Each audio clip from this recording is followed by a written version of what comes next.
don't move to Florida. Now, I hate creating a video telling anyone not to move to Florida, but there are some things about Florida that you may not be aware of or like very much. And no, I am not talking about heat, humidity, hurricanes, or even bugs. Those are all general knowledge. What I want to discuss today with you are the top 5 things no one seems to talk about. And then these are the items that when you get here, you say, I wish I would have known, or I didn't know that, and my decision might have been a little bit different had I known some of these things. So we're gonna talk about that, and also stick around until the end because I am sharing with you the #1 reason we are being told people are choosing to move here. And again, it's not weather or lack of state income tax. So let's get started. First, I'm Lisa McBride with Sarasota Neighborhood Experts in Sarasota and Lakewood Ranch.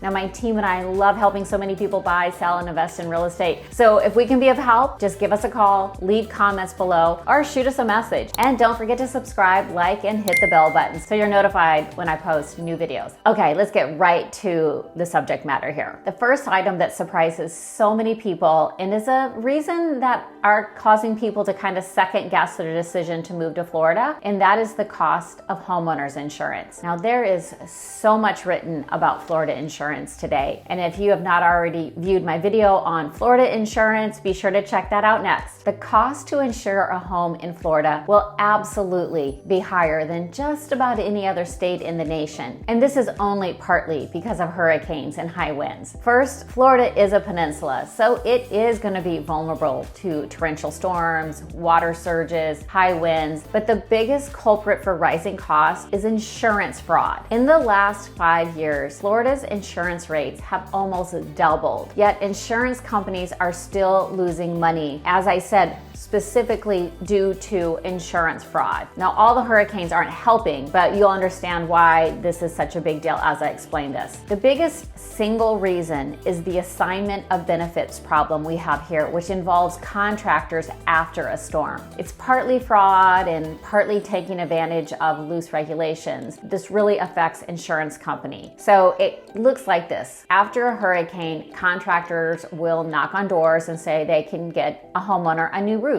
And that roof may cost $20,000, $30,000. So the contractor inspects the roof, and sometimes it needs to be completely repaired or replaced, other times it doesn't. But the contractor promises to take care of everything if the homeowner assigns over the insurance benefits. The contractors can then claim whatever they want from the insurance companies without needing the homeowner's consent. And if the insurance company determines the damage wasn't actually covered, the contractor can sue. So insurance companies are stuck either fighting lawsuits or settling. Either way, it is extremely costly. Other lawsuits that are very common here in Florida have to do with flood insurance. Only about 14% of Florida homeowners actually pay for flood insurance. So many without flood insurance will file damage claims with their property insurance company, arguing that wind caused the problem. And that is not going to be the case with flood insurance. And so again, you have lawsuits. Overall, the numbers are pretty shocking. About 9% of homeowner property claims nationwide are filed in Florida. However, 79% of all lawsuits related to property claims are filed here in Florida. So insurance companies have lost more than $1 billion in underwriting fees in the last 2 years. And even with premiums going up so much, Florida insurance companies are still losing money. And so unfortunately,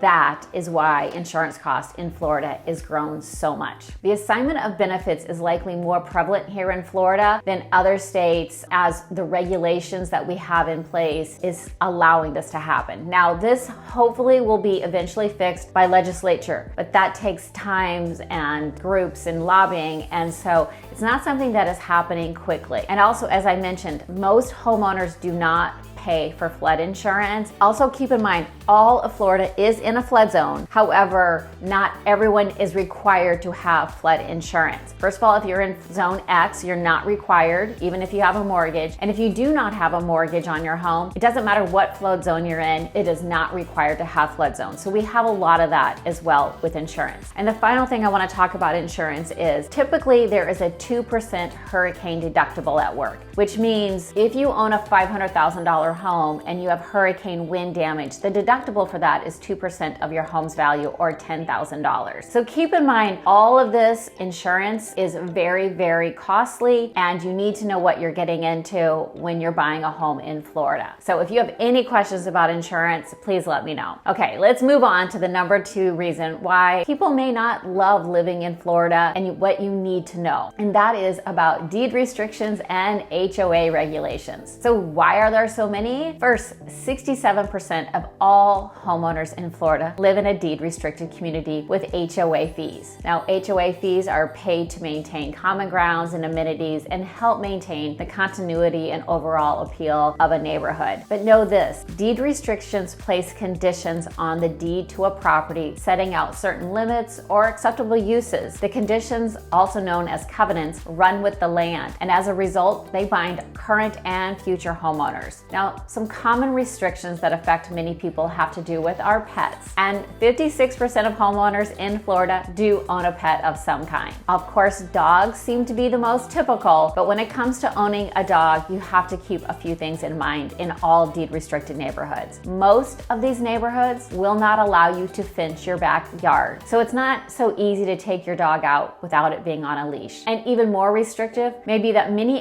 HOAs will limit the size of your dog or the breed of your dog, or even how many pets or dogs you may have. I know I see that a lot, so that is something to keep in mind. Now, this may seem very restrictive, and I hear people say, well, it's okay, I just have an indoor cat. And in most single family neighborhoods, you're probably pretty safe with that. But if you're living in a condo building or a villa, they could restrict that as well. Remember, when you're in a condo building, dust, dirt, air particles get into all the ductwork. And so some of the condo buildings will limit any pets or no pets at all. And whether you have a cat or a bird inside your unit, it definitely can cause a little bit of dander in the air. And that is why condo buildings can restrict that. Now, HOA rules and regulations can also restrict maybe cars parked in your driveways, whether you can house your boat at your home, whether you can put a storage shed in your backyard, and in some cases, perhaps even the length of overnight guests. And this is primarily in 55+ communities, but you should keep that in mind. And for more information about 55+ communities, if you have questions about that, be sure to check out my pros and cons of 55+ communities next. Now, another major negative I hear often, and that is simply the cost of homes, specifically close to our water or our walkable neighborhoods. There are many people looking to move to the area, and one of the big draws is water, whether that means close to beaches, close to boating, or perhaps just a pretty lake in the backyard. And so many people request this, as well as requesting wanting to be very walkable and be close to activities and restaurants and things like that. However, these types of homes tend to be older. When searching for homes, we naturally tend to seek out those homes that need less updating, more modern features, and appear to be in great condition. But what you find though, when you search for, let's say, water conveniences, are older homes, homes that need a little updating, homes that do not have open concept or smaller floor plans, and they may need a lot of improvements. And this can be frustrating, as part of the draw to living in the Sunshine State, as I said, is water activities, or again, being able to walk to downtowns. Of course, as we developed, all these neighborhoods around these